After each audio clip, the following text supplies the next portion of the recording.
আমি বেশি বুঝি না, আমি একটু সংক্ষেপে বলি। আপনারা জানেন পৃথিবীর সবচেয়ে বিপজ্জনক লোকটা কি আপনার আমার জন্য? সেই লোকটা যার কোনো জবাবদিহিতা নাই।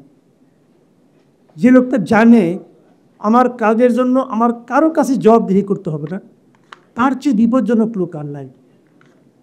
আমরা এখন পরিচালক হিসেবে খুব বিপজ্জনক অবস্থায় আছি। এটা হলো কিন্তু বেসিক কথা ভাই।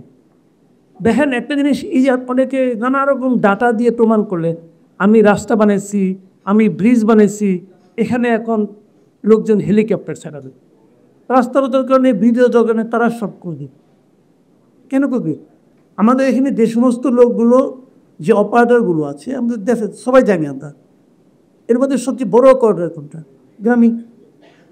8.5 লাখের মতো গ্রাহক আছে, এখন 8.5 কোটির মতো গ্রাহক আছে। এখন বিভিন্ন বাসায় বাসায় মোবাইলের বাইরে এখন তারা আপনার এই যে কী বলে ওয়াইফাইয়ের ব্যবস্থাও করছে, যে ওখানে আপনি জিপি ফাইনে কী বলে ওটার মাধ্যমে। আমি কয়েকদিন আগে আপনাদের একটা প্রোগ্রামে এসেছিলাম এবং তখন আমার ধারণা ছিল ওটা আমি নেব। আপনাদের সঙ্গে আলাপ করার পর আমার কাছে মনে হয় সেটা নেওয়াটা আমার জন্য অন্যায় হবে, ওই লাইনে আমরা দেয় নেই। কিন্তু কথাটা কি, কেন এটা করতে চাচ্ছে? এই বর্তমান যিনি দায়িত্বপ্রাপ্ত উপদেষ্টা আছে উনি এটার জন্য পাগল হয়ে যেতেন কেন? এই গ্রামীণ যে প্রফিট করে সেই প্রফিটের 35% প্রায় কোথায় যায়? গ্রামীণ টেলিকম যায়। গ্রামীণ টেলিকমের কাজটা কি?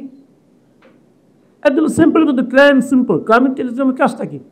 আমাদের এই সমাজের জন্য, আমাদের এই দেশের জন্য গ্রামীণ টেলিকমের কাজটা কি? তার মানে গ্রামীণ পোলের টোটাল প্রফিটে সবচেয়ে বড় যে অপারেটর, তার টোটাল প্রফিটে 35%-এর প্রয়োগটা কি আমাদের সোসাইটিকে? কি বলতে দেন? আমরা একটা প্রয়োগ দেখেছি, সে একটা প্রয়োগ কি, ওদের 176 জন এমপ্লয়িকে ওই যে প্রফিটের 5% দিতে হয় শ্রমিকদের, গভর্নমেন্টের ল আছে, ল অফ ডিস্টেন্স, সেইটা দিতে যে 437 কোটি টাকা তারা ক্ষতিপূরণ দিয়েছে, তাও মামলার চাপে পড়ে। তার ফলে কী হয়েছে, ওই গ্রামীণ টেলিকমের যে সবচেয়ে কম পেয়েছে যে পিয়নটা, সেও পেয়েছে 1.5 কোটি টাকার মতো। এটা আমরা জানি, এটা অনেক আলোচনা হয়ে গেছে এর মধ্যে। আপনারা কি জানেন গ্রামীণ টেলিকমের এখন এমপ্লয়ি কত? খবর নিয়ে দেখেন, এখন এমপ্লয়ি নিয়ে 10 থেকে 12 জন। কেন নাই? কারণ এমপ্লয়ি নিলেই তো 5% দিতে হবে, দরকার থেকে আমরা রাখি, কোনো সমস্যা তো নাই রে ভাই। গ্রামীণ টেলিকমের যিনি এমডি, উনি গ্রামীণ ট্রাস্টের এমডি, উনি আরও যত গ্রামীণ আছে অনেকগুলি এমডি, আবার উনিও মোটামুটি নিয়মিত যে যমুনায় হাজিরা দেন। গ্রামীণ টেলিকম ওয়েবসাইটে যাই দেখেন, ডক্টর ইউনূসের তো কেউ না, তুমি ওরা ছবি সবচেয়ে আগে আসবে।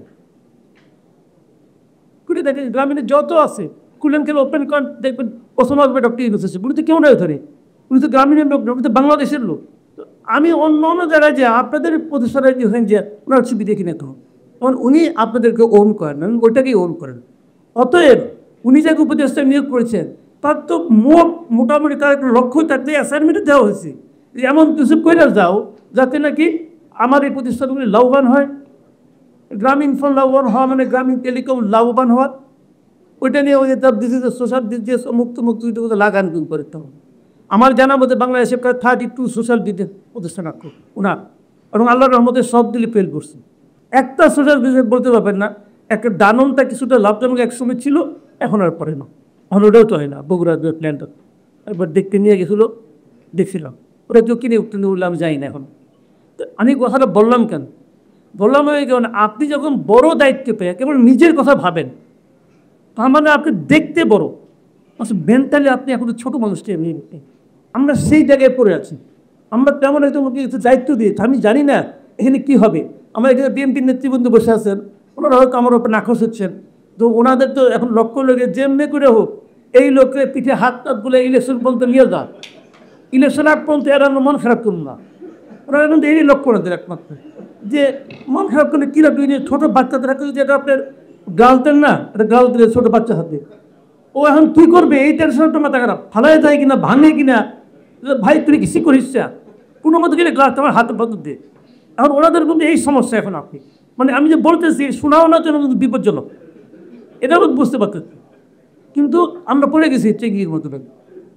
এখান থেকে কীভাবে বাইরেদের আল্লাহ করেন, ফেব্রুয়ারি আসুন, ফেব্রুয়ারি মধ্য ফেব্রুয়ারি আসুন, তারপরে কি হবে আমি জানি না, কিন্তু আমি যে মনে করি, দেখেন না, অবশ্যই আমি দেখেন আমি দীর্ঘদিন চাকরির উপরে পত্রিকা, ওই পত্রিকা এখন চলে না।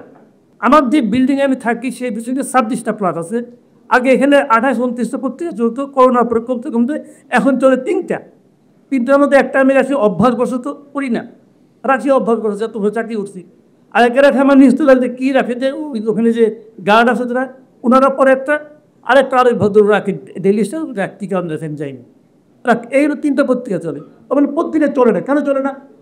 কারণ সময়ের পরিবর্তনে মানুষ তো তার চেঞ্জ করতে, এখন সে মোবাইলে দেখে, টেলিভিশনে এক সময় চলবে না।